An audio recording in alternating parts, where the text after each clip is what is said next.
नमस्कार दोस्तों, स्वागत है आपका आज के मुख्य समाचारों में। जी हां दोस्तों, आपको यहां पर देखने को मिलेंगी सुबह से लेकर शाम तक की तमाम बड़ी खबरें मुख्य समाचार ब्रेकिंग न्यूज अपडेट्स के रूप में। तो चलिए दोस्तों, जान लेते हैं आज की पहली बड़ी खबर। यूपी के गोंडा में बड़ा रेल हादसा, पटरी से उतरी चंडीगढ़ डिब्रूगढ़ एक्सप्रेस, 4 की मौत, 20 हुए घायल। जी हां दोस्तों, यूपी के गोंडा में गुरुवार दोपहर बड़ा रेल हादसा हो गया। यहाँ गोरखपुर होते हुए चंडीगढ़ से असम जा रही डिब्रूगढ़ एक्सप्रेस के 6 डब्बे पटरी से उतर गए। हादसे में 4 यात्रियों की मौत हो गई, जबकि कई लोगों के घायल होने की जानकारी है। घटना दोस्तों गोरखपुर रेलखंड के मोतीगंज बॉर्डर की है। घटना की जानकारी मिलते ही रेलवे के तमाम उच्च अधिकारी मौके पर पहुंच गए और रेस्क्यू ऑपरेशन जारी किया। रेलवे ने हादसे को लेकर हेल्पलाइन नंबर भी जारी कर दिए हैं। हादसे की वजह से इस रूट से गुजरने वाली 11 ट्रेनें डाइवर्ट कर दी गई और 2 ट्रेनें कैंसिल कर दी गई है। चलिए दोस्तों, जान लेते हैं अगली खबर। जम्मू कश्मीर में 3 जगह एनकाउंटर हुए। कुपवाड़ा में 2 आतंकी ढेर, डोंडा में आतंकवादियों ने स्थानीय कैंप पर हमला किया, 2 जवान घायल।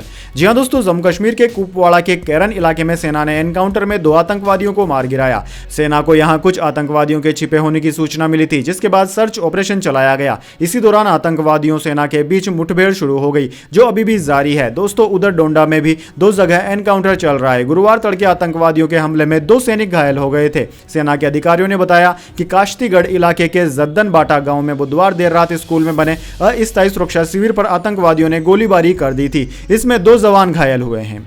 चलिए दोस्तों, जान लेते हैं अगली खबर। हरियाणा विधानसभा चुनाव से पहले कांग्रेस को लगा झटका। आम आदमी पार्टी ने इंडिया ब्लॉक से नाता तोड़ा। पंजाब सीएम बोले 90 सीटों पर अकेले चुनाव लड़ेंगे। जी हां दोस्तों, हरियाणा में इंडिया गठबंधन टूट गया है। आम आदमी पार्टी ने हरियाणा में अकेले विधानसभा चुनाव लड़ने का ऐलान कर दिया है। पंजाब सीएम भगवंत मान ने कहा कि पार्टी पूरी ताकत से हरियाणा में विधानसभा चुनाव लड़ेगी। दिल्ली और पंजाब में हमारी सरकार है। आधा हरियाणा पंजाब आधे दिल्ली से टच करता है। उन्होंने कहा कि बड़ी बात यह है कि केजरीवाल साहब हरियाणा से संबंध रखते हैं। आपके महासचिव संदीप पाठक ने कहा कि हरियाणा में हम हर सीट पर चुनाव लड़ेंगे। हम हरियाणा में अकेले सरकार बनाने के लिए चुनाव लड़ेंगे। चलिए दोस्तों, जान लेते हैं अगली खबर। यूपी पुलिस का आदेश, कावड़ मार्ग पर अपना नाम लिखे दुकानदार। मकसद कावड़ियों को दुकानदार का धर्म पता चल सके। अखिलेश बोले यह सामाजिक अपराध है। जी हां दोस्तों, उत्तर प्रदेश में 22 जुलाई से शुरू हो रही कावड़ यात्रा पर प्रशासन विवादों में घिरता दिख रहा है। मुजफ्फरनगर पुलिस ने 3 दिन पहले यानी कि 15 जुलाई को जारी एक आदेश में कहा था कि कावड़ की रास्ते की दुकानों में मालिक अपना नाम लिखवाए ताकि कावड़ियों में कंफ्यूजन न हो। इस आदेश के बाद अब राजनीति शुरू हो गई है। सपा प्रमुख अखिलेश यादव और AIMIM अध्यक्ष असदुद्दीन ओवैसी ने इस पर सवाल उठाए हैं। ओवैसी ने मुजफ्फरनगर पुलिस की तुलना हिटलर से कर दी। वहीं अखिलेश यादव ने कहा कि जिसका नाम गुड्डू, मुन्ना, छोटू या फत्ते है, उसके नाम से क्या पता चलेगा। कोर्ट इस मामले में स्वतः संज्ञान ले। ऐसे आदेश सामाजिक अपराध हैं। जवाब में ASP ने कहा कि यह परंपरा रही है और भ्रम की स्थिति से बचने के लिए ऐसा किया गया है। वैसे दोस्तों, इस बारे में आपके क्या विचार है, कमेंट बॉक्स में अपनी राय जरूर दीजिए। चलिए दोस्तों, जान लेते हैं अगली खबर। बेंगलुरु मॉल में किसान को घूमने से रोका, केस दर्ज। किसान यूनियन ने विरोध प्रदर्शन करने की चेतावनी दी। भाजपा ने कांग्रेस सरकार को घेरा।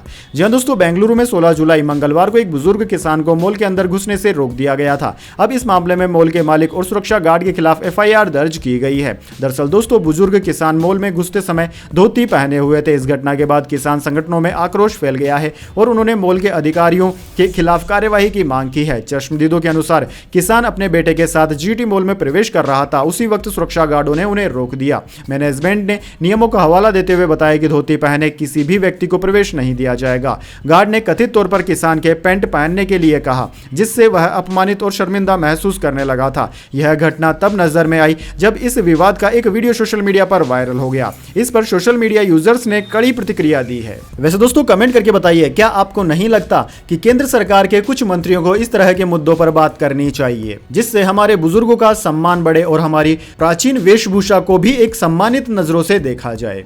चलिए दोस्तों, जान लेते हैं अगली खबर। ट्रेनी IAS ऑफिसर पूजा खेड़कर की मां होटल से हुई गिरफ्तार। होटल मालिक बोले नाम बदलकर रुकी। एक लड़का साथ था जिसे बेटा बताया। जी हां दोस्तों, ट्रेनी IAS ऑफिसर पूजा खेड़कर की मां मनोरमा को पुणे ग्रामीण पुलिस ने किसानों को धमकाने के आरोप में गिरफ्तार कर लिया है। वे रायगढ़ के महाड़ के एक होटल में नाम बदलकर रुकी हुई थी। मनोरमा कल रात 8 बजे एक लड़के के साथ होटल पहुंची थी। होटल मालिक ने दैनिक भास्कर को खास बातचीत में बताया कि मनोरमा ने लड़के को अपना बेटा बताया था। उनका यहां एक रात रुकने का प्लान था। रात भर के लिए उन्होंने 1000 रुपए होटल मालिक को दिए थे। होटल में एंट्री के समय उनके पास सिर्फ एक बैग था और कमरे में जाने के बाद उन्होंने रूम लॉक कर लिया। डिनर करने भी वे लोग कमरे से बाहर नहीं आए। पुलिस ने उन्हें रात 2 बजे हिरासत में लिया और सुबह गिरफ्तारी की। चलिए दोस्तों जान लेते हैं अगली खबर। खड़गे बोले मोदी को सिर्फ अपने गुमान की परवाह। इंद्रधनुष योजना पर कहा लाखों बच्चों को वैक्सीन नहीं मिली, ऐसा करके पीएम ने पाप किया। दरअसल दोस्तों कांग्रेस अध्यक्ष मल्लिकार्जुन खड़गे ने कहा कि प्रधानमंत्री नरेंद्र मोदी को केवल अपने गुमान की परवाह है। उन्होंने 2023 में बच्चों की कम वैक्सीनेशन होने वाली इंद्रधनुष योजना के विफल होने का आरोप लगाया है। खड़गे ने कहा कि लाखों बच्चों का टीकाकरण न करवाने का मतलब है कि कीमती जान को खो देना। इन बच्चों का टीकाकरण न करवाकर प्रधानमंत्री ने पाप किया। कांग्रेस के कार्यकाल में टीकाकरण के आंकड़ों में हम बहुत आगे थे, लेकिन मोदी सरकार के कार्यकाल में हम पीछे हो गए हैं। दरअसल दोस्तों आपकी जानकारी के लिए बता दें 2023 में 16 लाख बच्चों को डिप्थीरिया, टिटनेस, परटूसिस, डीटीपी और खसरे के टीके नहीं लगे हैं। इसके अलावा कोरोना के कारण अनाथ हुए बच्चों की पीएम केयर्स फंड के जरिए मदद भी नहीं की गई। 50% बच्चों को कोई फंड नहीं दिया गया।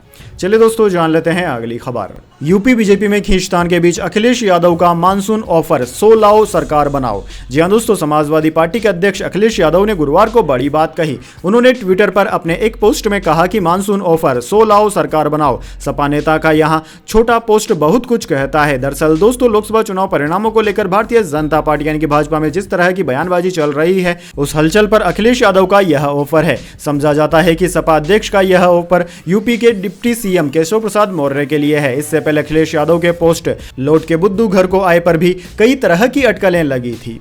चलिए दोस्तों जान लेते हैं अगली खबर। नीट पर सुप्रीम कोर्ट का बड़ा आदेश, शहर और सेंटर वाइज सभी छात्रों का रिजल्ट ऑनलाइन डाले, शनिवार दोपहर तक की दी डेडलाइन। जी हां दोस्तों, सुप्रीम कोर्ट ने एनटीए को निर्देश दिया है कि सभी छात्रों के परिणाम शहरवार और केंद्रवार शनिवार दोपहर 12 बजे तक ऑनलाइन अपलोड किए जाने चाहिए। कोर्ट ने सोमवार तक काउंसलिंग पर रोक लगाने से इनकार कर दिया। एसजी ने कहा कि काउंसलिंग में कुछ समय लगेगा, यह 24 जुलाई के आसपास शुरू होगी। सीजीआई ने कहा कि हम सोमवार को ही सुनवाई करेंगे। चलिए दोस्तों जान लेते हैं अगली खबर। रोहित शर्मा के बाद विराट कोहली ने मानी गंभीर की बात, श्रीलंका में वनडे सीरीज खेलेंगे, आज होगा टीम का ऐलान। जी हां दोस्तों, टीम इंडिया के नए कोच गौतम गंभीर ने रोहित शर्मा के बाद विराट कोहली को भी श्रीलंका में वनडे सीरीज खेलने के लिए राजी कर लिया है। इससे पहले खबर आई थी कि विराट और रोहित श्रीलंका के खिलाफ वनडे सीरीज नहीं खेलेंगे। हालांकि कोच गंभीर की रिक्वेस्ट पर अब दोनों दिग्गज चयन के लिए उपलब्ध हैं। रिपोर्ट के मुताबिक रोहित के बाद विराट कोहली का भी श्रीलंका दौरे पर वनडे सीरीज खेलना कंफर्म हो गया है। हालांकि इससे पहले रिपोर्ट आई थी कि लगातार 6 महीने क्रिकेट खेलने की वजह से विराट कोहली, रोहित शर्मा और जसप्रीत बुमराह श्रीलंका के खिलाफ 3 मैचों की वनडे सीरीज नहीं खेलेंगे। बोर्ड ने तीनों दिग्गजों को रेस्ट देने के लिए भी कह दिया था। चलिए दोस्तों जान लेते हैं इसके बाद अगली बड़ी खबर। शरद गुट बोला भाजपा चाहती है कि अजीत महायुति छोड़े। आरएसएस की मैगजीन का हवाला देते हुए कहा एनसीपी के कारण जनता बीजेपी के खिलाफ हुई। जी हां दोस्तों, एनसीपी के प्रवक्ता क्लाइड क्रेस्टोक ने दावा किया है कि भाजपा अजीत पवार गुट से महाराष्ट्र में महायुति गठबंधन छोड़ने को कह रही है। क्रेस्टो ने 17 जुलाई को आरएसएस से जुड़ी एक मराठी साप्ताहिक मैगजीन में छपी रिपोर्ट के हवाले से यह बयान दिया। क्रेस्टो ने कहा कि भाजपा को एहसास हो गया है कि अजीत पवार के साथ गठबंधन में पार्टी चुनाव नहीं जीत सकती। दोस्तों साप्ताहिक मैगजीन विवेक की रिपोर्ट में कहा गया है कि 2023 में एनसीपी के साथ गठबंधन के बाद से ही जनता की भावनाएं भाजपा के खिलाफ तेजी से बढ़ी है, जिसके कारण हाल ही में हुए लोकसभा चुनाव में पार्टी का खराब प्रदर्शन रहा और भाजपा चुनाव हार गई। चलिए दोस्तों जान लेते हैं अगली खबर। शंकराचार्य के बयान पर भड़की कंगना रनावत, कहा राजनेता राजनीति नहीं करेगा तो क्या गोलगप्पे बेचेगा। सीएम शिंदे को गद्दार कहने पर दिया जवाब। जी हां दोस्तों, बॉलीवुड एक्ट्रेस और हिमाचल की मंडी सीट से सांसद कंगना रनावत ने जोशीमठ ज्योतिर्मठ के स्वामी अविमुक्तेश्वरानंद पर पलटवार किया है। हाल ही में शंकराचार्य ने महाराष्ट्र के सीएम एकनाथ शिंदे को गद्दार और विश्वासघाती कहा था। इस पर अब कंगना ने कहा है कि ऐसी छोटी और ओछी बातें शंकराचार्य को शोभा नहीं देती है। चलिए दोस्तों जान लेते हैं अगली खबर। सीएम योगी में समाई हिटलर की रूह, कावड़ यात्रा को लेकर यूपी पुलिस पर असुद्दीन ओवैसी ने साधा निशाना। जी हां दोस्तों, ऑल इंडिया मजलिस इत्तेहादुल मुसल्लिन चीफ असुद्दीन ओवैसी ने यूपी में होने वाली कावड़ यात्रा को लेकर सीएम योगी आदित्यनाथ पर निशाना साधा है। ओवैसी ने कहा कि मुख्यमंत्री योगी आदित्यनाथ में हिटलर की रूह समा गई है। उन्होंने मुजफ्फरनगर में यूपी पुलिस के कावड़ यात्रा मार्ग पर सड़क किनारे ठेले समेत खाने पीने की दुकानों के मालिकों के नाम बोर्ड पर लगाने को लेकर इसे कानून के खिलाफ उल्लंघन बताया है। चलिए दोस्तों जान लेते हैं अगली खबर। गोमांस खाने वाले संसद में लाते हैं भगवान शिव की तस्वीर, राहुल गांधी पर बीजेपी ने साधा निशाना।